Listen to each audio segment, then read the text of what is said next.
Assalamualaikum warahmatullahi wabarakatuh.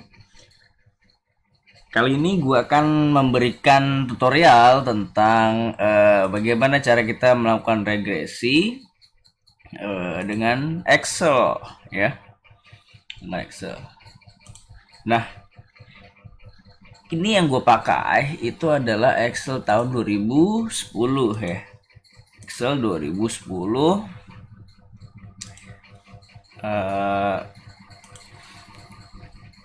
Nah, ini gue punya data CSAT.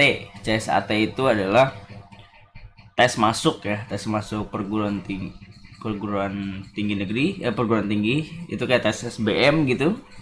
Sama expense. Expense ini adalah pengeluaran orang pada saat dia primary and secondary school ya.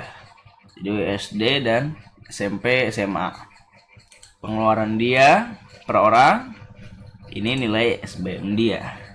Gue mau lihat apakah ada pengaruh antara berapa jumlah uang yang dia keluarkan untuk pendidikan dengan nilai SBM dia. Jadi kalau misalnya dia bimbel atau melakukan pengeluaran di peruntukan untuk pendidikan, apakah berhubungan positif dengan nilai yang akan dia dapat. Nah, oleh sebab itu gue melakukan analisis regresi, simple linear regression aja ya. Jadi cuma satu variabel X dan satu variabel Y. Mana variabel X-nya? Itu ini variabel X-nya dan ini adalah variabel Y-nya ya. Atau ini merupakan independent variable, ini merupakan dependent variable. Nah, hal pertama yang kita lakukan adalah kita ke file, option, kita add ins ya, ins. Lalu nah ini ada analisis toolpack, ini harus kita install ya. Ada dua ini analisis toolpack harus kita install. Caranya gimana? Tadi ya, dari options terus add-ins, klik aja di analysis toolpack ini. Kok gitu. Nah, ini karena punya gue udah terinstall ya. Jadi add-ins ini go gitu. Nah, go ya. Tadi klik go. Terus centang analysis toolpack sama analysis toolpack VBA atau analysis toolpack saja boleh lah. Ya, provides data analysis tools for statistical and engineering analysis. Nah, kalau gue nih dua ini, analysis toolpack dan analysis toolpack VBA. VBA, functions for analysis toolpack. Oke, kalau udah oke, nanti di data itu kita punya menu baru yaitu merupakan data analysis. Data analysis itu merupakan analisis tools, diantaranya ada ANOVA, ada correlation, covariance, F-test. Nah, ini kalau misalnya kuliah online itu ya enaknya gini. Jadi kita bisa pakai Excel gitu ya. Waktu kemarin tuh pakai ANOVA, ya tinggal pakai Excel, mudah sekali. Nyari correlation, nyari covariance. Nah, gimana kalau kita melakukan regresi? Ya ini, regressions. Kita klik OK aja. Nah, ini kita harus input Y range. Input Y, mana yang Y? CSAT atau expense? CSAT kita input. Ya. Sudah, klik ini lagi. Nah, X-nya belum nih. X-nya belum nih. Lah. Oh, ini belum di ulang ya. Kita input Y, terus input X. Oke, ya kita blok seluruh datanya. Y kita taruh di Y, X taruh di X. Nah, jangan lupa bahwa data kita ini itu ada judul yang kita blok. Maka kita klik labels ya, karena labelsnya juga kita blok. Nah, dan ini kalau kita mau merubah confidence intervalnya, misalnya 90% ya. untuk signifikansi, untuk cek signifikansi. Kenapa? Karena confidence level juga berkaitan dengan reject atau do not reject. Berkaitan dengan banyaknya alpha. Nah, kalau gini kan alfanya 5% dengan confidence interval di 95%. Oke? Nah, kita pakai biasa aja 95%. Nah, kita pakai output range atau misalnya new worksheet aja. Ini maksudnya untuk hasil regresinya di mana? Bisa di output range, kita bisa blok di sini, itu adalah calon output yang akan keluar, atau di new worksheet aja. Ya udah new worksheet saja. Atau bisa juga di new workbook, tapi lebih mudah new worksheet lah. Nanti di sheet 2 ada hasil kita. Kita bisa klik residual atau residual plots untuk mendapatkan nilai errornya. Ingat bahwa di regresi ini kan untuk yang bersifat stokastik, maka dia memiliki residuals, yaitu adalah perbedaan nilai CSAT observasi dengan CSAT dari model, ya. Ketika kita mendapatkan model, dimasukkan nilai setiap X-nya, maka kita mendapat nilai CSAT dari model. Perbedaan CSAT observasi dengan CSAT model itu merupakan residuals. Lebih lengkapnya silakan lihat di tutorial ya, tutorial simple linear regression, tutorial ekonometrika itu ya, silakan ditonton di video-video sebelumnya juga. Oke, langsung aja lah.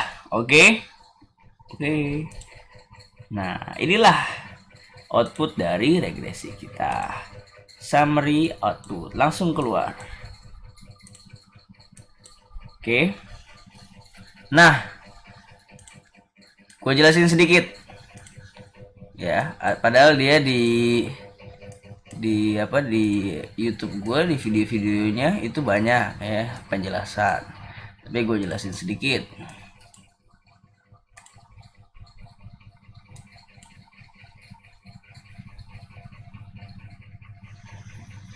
Nah, yang pertama, di sini ada nilai standar error dari model. Ada nilai R square, ada adjusted R square. R square ini berarti apa? Berapa banyak variasi dari Y, di mana Y di sini adalah nilai SBM yang mampu dijelaskan oleh model, biasanya dalam persen. Jadi, variasi dari CSAT yang mampu dijelaskan oleh model itu sebanyak 21,7%. Itu R square. Adjusted R square untuk membandingkan antar model satu dengan model yang lain. Contohnya misalnya nanti model ini gue tambahin variabel lain ya. Misalnya nilai SBM dipengaruhi oleh kepemilikan komputer, atau nilai SBM dipengaruhi oleh income orang tua. Nah, itu merupakan model yang berbeda. Nah, untuk membandingkan apakah model ini dan model yang tadi gue bilang lebih baik yang mana, kita pakai adjusted R square. Tapi ingat, dependent variabelnya harus sama, yaitu sama-sama CSAT ya. Nggak boleh len CSAT atau log CSAT. Nah, itu udah beda hal ya. Sejauh ini ya analisis sampai situ juga cukup. Nah, lanjut.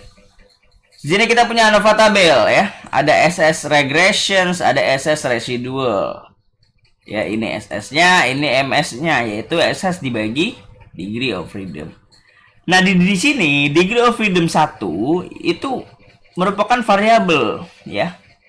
Variabel yang ini merupakan K atau variabel kita, di mana variabel kita cuma expense-nya jadi 1. Atau ada sudut pandang lain yang ini merupakan K-1. K-1 itu kenapa berbeda dengan sudut pandang pertama? Jadi ada dua sudut pandang. Sudut pandang pertama itu yang K, itu merupakan variabel independen, jumlah variabel independen, which is 1 di sini. Atau sudut pandang kedua, K itu merupakan intercept. K itu merupakan koefisien di mana beta 0 masuk. Tapi di sini K-1. Nah, jadi sama aja. Intinya sudut pandang kita yang mana? Kalau gua ya udah, ini merupakan variabel independen 1, udah jelas. Sebenarnya sama aja. Nah, ini Kalau kita pakai sudut pandang pertama yaitu ini K, maka ini N minus K minus 1. N minus K minus 1. N-nya berapa? Number observation kita 51. Dikurang K, K-nya berapa? 1, jadi 50. Dikurang 1, jadi 49. Nah ini total itu selalu N minus 1 ya DF. Udah pokoknya gitulah ya. Nah ini adalah significance F atau joint significant atau overall significant. Bandingkan dia dengan alpha yaitu 5%. Kalau dia kurang dari alpha, so reject 0. Maka model secara keseluruhan itu joint significant. Untuk signifikansi kita lihat. Expense. Dia punya testat minus 3,68. Ini merupakan testat two tails ya.